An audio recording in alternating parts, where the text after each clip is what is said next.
Ito ang reading mo, Aquarius. Welcome back to our channel. Naway nasa mabuti kayong kalagayan while watching the channel. Lista dyan na reading kayo nang baalang magpalit ng situation nyo sa reading ko.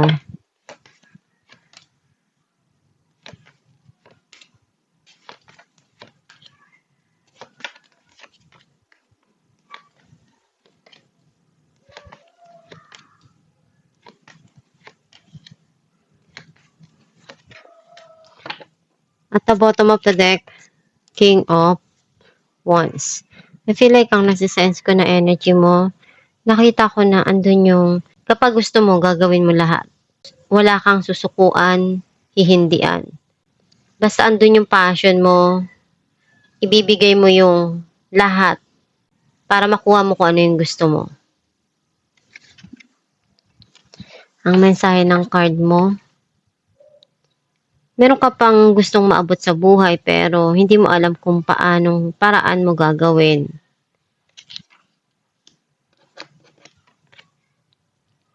Meron kang minamanifest, either gusto mong magkaroon ng changes yung mga nangyari sa buhay mo na para sa'yo kailangan na baguhin.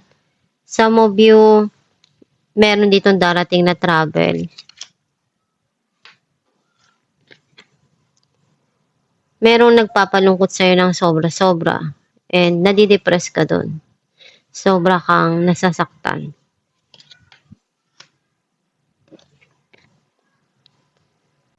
Very intuitive ka. You need to listen to your inner self. Binibigyan ka ng mga kailangan mong gawin doon sa sitwasyon, pero binabaliwala mo.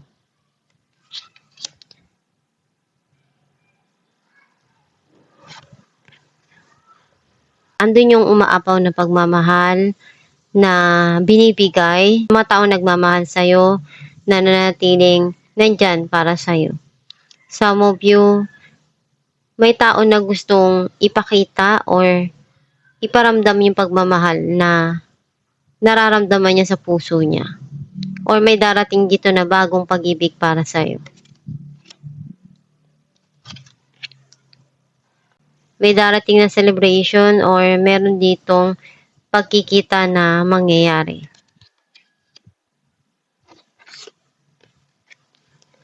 May kailangan kang pagdesisyonan. Some of you, hindi ka pa handa na gawin yung hakbang na nasa isipan mo. Kasi may mga bagay ngayon na kailangang ikonsidera bago mo gawin yun.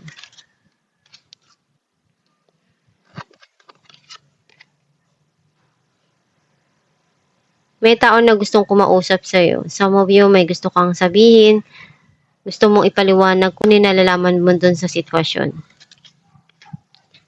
Clarify natin Page of Cups. The Hierophant and Queen of Wands.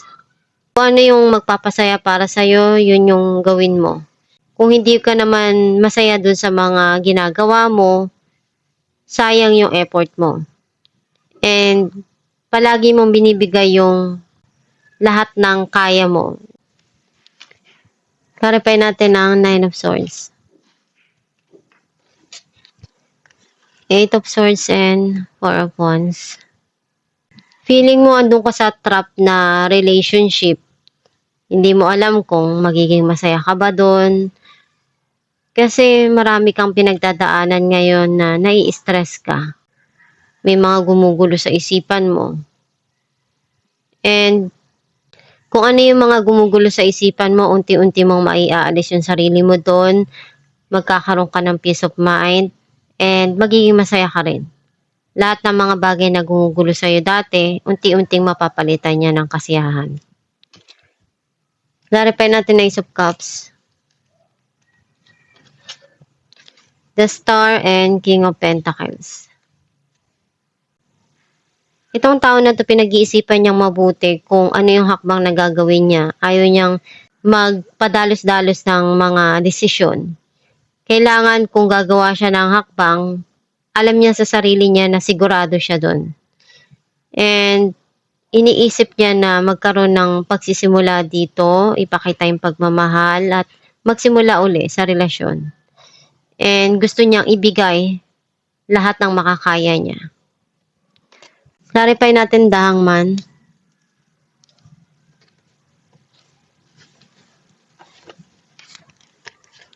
Death and Queen of Pentacles. Unti-unti magkakaroon ng pagbabago doon sa mga nangyari sa nakaraan. And ngayon iniisip mo mag-invest uli or ibigay ko ano yung kaya mo. Pinag-iisipan mo ng maigi. Clarify natin the World. King of Wands and the Lovers. May relasyon dito na long distance. And andun yung passion and very fiery na relasyon. Yung relationship nila, iba'y nararamdaman nila sa isa't isa. And kung mabibigyan ng chance na magtagpo itong dalawang tao na to, pinapakita at pinaparamdam sa isa't isa kung gaano para sa kanila kahalaga yung nararamdaman nila sa bawat isa. Clarify natin ang The High Priestess. Seven of Swords and the Hermit. May mga gusto ka ng alisan sa mga nangyari sa buhay mo. And para sa'yo, you keep it to yourself na lang. Ayaw mo nang sabihin pa sa iba kung ano yung mga naranasan mo noon. Ang mahalaga sa'yo, tapos na yon. Clarify natin ang Three of Cups.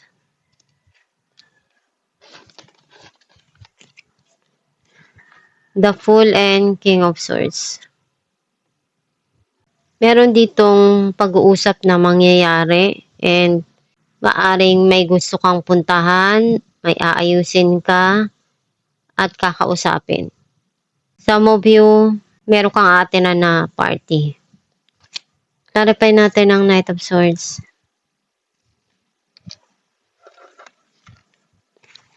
Five of Cups and the Sun. Kung ano yung naramdaman mo before na panghihinayang, kalungkutan, and pagdaramdam, unti-unti magbabago yun. Ngayon magkakaroon na ng linaw sa'yo yung mga nangyari at unti-unti kang magiging masaya. Alamin natin kung ano mensahe para sa'yo.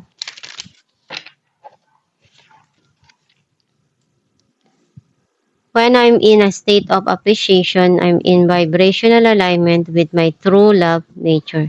Ang mensahe para sa'yo na kung ano yung gusto mong gawin sa buhay mo, ikaw lang makapag-decide yan. Kasi buhay mo yan. Ang mahalaga, masaya ka sa ginagawa mo.